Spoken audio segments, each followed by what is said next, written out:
दिल्ली में हर साल त्योहार के सीजन में सुरक्षा एजेंसियों की सतर्कता बढ़ जाती है। आतंकी संगठन त्योहार के दौरान हमले की फिराक में होते हैं, लेकिन इस बार दिल्ली पर खतरा ज्यादा है। बांग्लादेश की राजधानी ढाका में एक विदेशी नागरिक को आईसिस के आतंकियों ने गोलियों से भून दिया तो दिल्ली की सुरक्षा एजेंसियां सांसत में आ गईं।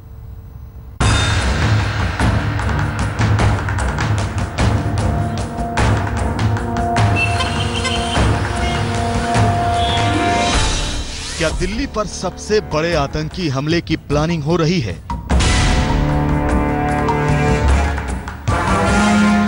क्या त्योहार के मौके पर दिल्ली को दहलाने का टेरर प्लान है?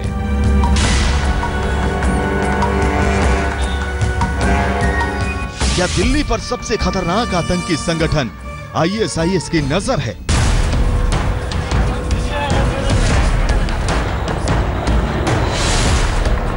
जिस आईएसआईएस के खौफ से दुनिया कांप रही है, उसकी जद में दिल्ली के आने का खतरा जताया जा रहा है। खुफिया एजेंसियों में आईएसआईएस के आतंकी रडार पर दिल्ली के आने की आशंका से बेचैनी है। ऐसी खबर है कि दुर्गा पूजा और दिवाली के मौके पर दिल्ली में आतंकी हमले हो सकते हैं और इस खतरे के मद्देनजर रामलीला के दौरान सुरक्षा इंतजामों को पूरी तरह चौकस किया जा रहा है।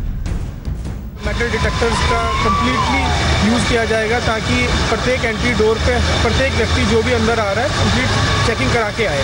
तो सुरक्षा की दृष्टि से उसके अलावा कई जगह पे हमने अपनी रूफटॉप डिप्लॉयमेंट करी है और कई जगह पे रूट्स पे भी डिप्लॉयमेंट करी है और प्लेन क्लोथ्स में भी स्टाफ को डिप्लॉय किया है।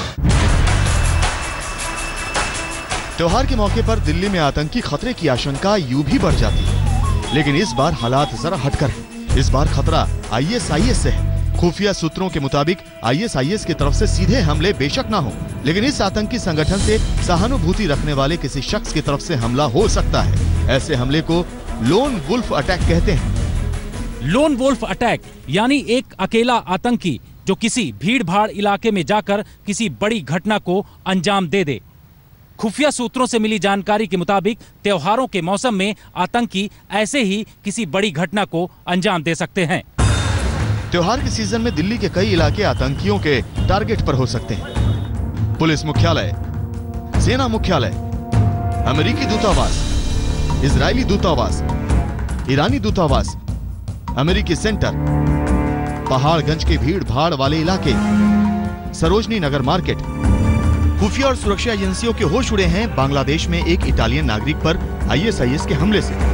इस वाकये के बाद सवाल ये उठ रहा है कि क्या आईएसआईएस की पहुंच से दिल्ली ज्यादा दूर नहीं रही। खुफिया रिपोर्ट से खुलासा हुआ है कि इजराइल एम्बेसी पर आतंकी हमला कर सकते हैं। इस बात को लेकर के इजराइल एम्बेसी के अलावा दूसरी जगहों पर यानी अमेरिकन एम्बेसी या साथ साथ जो दूसरे अन्य दूतावास के इलाके हैं वहां की सुरक्षा व्यवस्था बढ़ा दी गई है। आपको दिखाना चाहेंगे कि अमेरिकन एम्बेसी के सामने दिल्ली पुलिस की जो संख्या है वो बढ़ा दी गई है। जानकारी ये है कि अलग अलग जो महत्वपूर्ण स्थान हैं उन स्थानों पर आतंकी त्योहारों के मौसम में बड़े स्तर पर हमला कर सकते हैं। खुफिया सूत्रों की माने तो इस बार आतंकी हमले का दायरा दिल्ली तक ही सीमित नहीं है।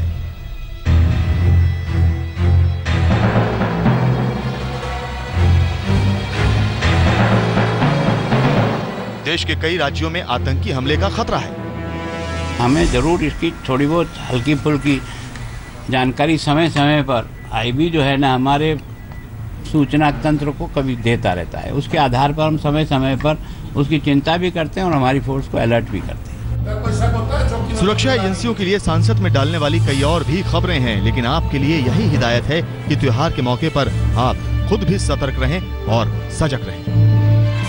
कोलकाता से मनोज्ञा लोईवाल, जयपुर से शरद कुमार के साथ जितेंद्र बहादुर सिंह, दिल्ली आज तक। बांग्लादेश में आईसिस तेजी से पांव पसार रहा है। ढाका में एक विदेशी नागरिक को आतंकियों ने गोलियों से भून डाला। सवाल यह है कि हिंदुस्तान के लिए पड़ोसी मुल्क में आईसिस का विस्तार कितनी बड़ी चिंता का सबब है।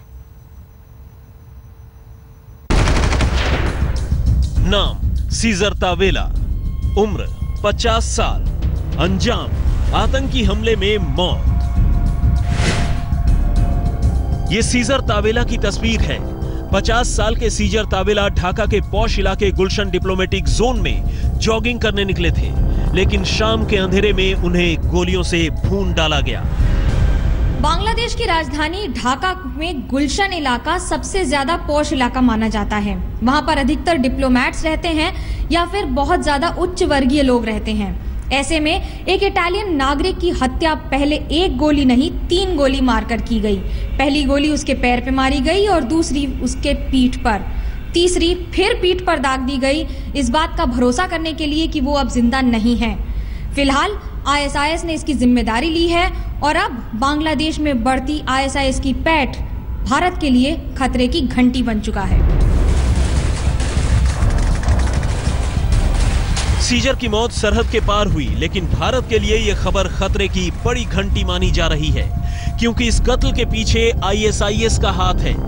ISIS ने पहली बार खुलेआम हत्या की जिम्मेदारी ली है। ISIS बड़ी कोशिश कर रहा है हिंदुस्तान में अपने आप को स्थापित करना। हमारे नेबरहुड में कई देशों में हामी हो गया है। बांग्लादेश में उसकी प्रेजेंस नजर आ रही है। कल ही एक इटालियन को मारा है। कोई भी देश बड़े तौर पे ISIS के साथ नहीं जुड़ा, लेकिन इन देशों में से बहुत सिंपथाइजर्स हैं। तो ऑलमोस्ट 60-70 देशों के सिंपथाइजर्स ISIS के साथ जुड़े हैं। सुरक्षा मामलों के जानकार बांग्लादेश में ISIS की बढ़ती ताकत से खासे चिंतित हैं। ढाका कोलकाता से महज 327 किलोमीटर और दिल्ली से 1700 किलोमीटर दूर है। बांग्लादेश में ISIS की ताकत बढ़ रही है, इसके कई सबूत सामने आते रहे हैं। बांग्लादेश में ISIS 4 सेक्युलर ब्लॉगर की हत्या कर चुका है। 4 बांग्लादेशी नागरिकों के ISIS ज्वाइन करने की भी खबर आ चुकी है। बांग्लादेश के अलावा मालदीव में ISIS का नेटवर्क बढ़ रहा है। मालदीव के 250 नागरिकों के ISIS में शामिल होने की खबर आई है। मालदीव की राजधानी माले में ISIS के समर्थन में रैली हुई। मालदीव के 3 नकाबपोश ने सोशल मीडिया पर राष्ट्रपति को जान से मारने की धमकी देने वाला वीडियो अपलोड किया। यानी भारत के पड़ोसी देशों में ISIS आतंक का जाल फैला रहा है। सबसे खतरनाक हालात तो पाक अफगान सीमा पर हैं, जहां ISIS पांव पसारने लगा है। ISIS ने तालिबान के साथ मिलकर अफगानिस्तान में अपनी यूनिट बना ली है। अफगानिस्तान के खुरासन यूनिट का सर्वे सर्वा ISIS ने हाफिज सईद खान को बनाया है, जिसकी पैदाइश पाकिस्तान की है। ढाका में शहीदुल हसन और कोलकाता में मनुग्या लोईवाल के साथ जितेंद्र बहादुर सिंह। दिल्ली आज तक। आईसिस को लेकर जो चिंता बढ़ रही है, उसकी एक वजह यह भी है कि सोशल मीडिया में आईसिस के बारे में जानकारी तलाशने वालों की संख्या बढ़ रही है। सुरक्षा एजेंसियां कह रही हैं कि यह महज दिलचस्पी का मामला नहीं है, यानी कि खतरा आईसिस से नौजवानों के जुड़ने का भी है।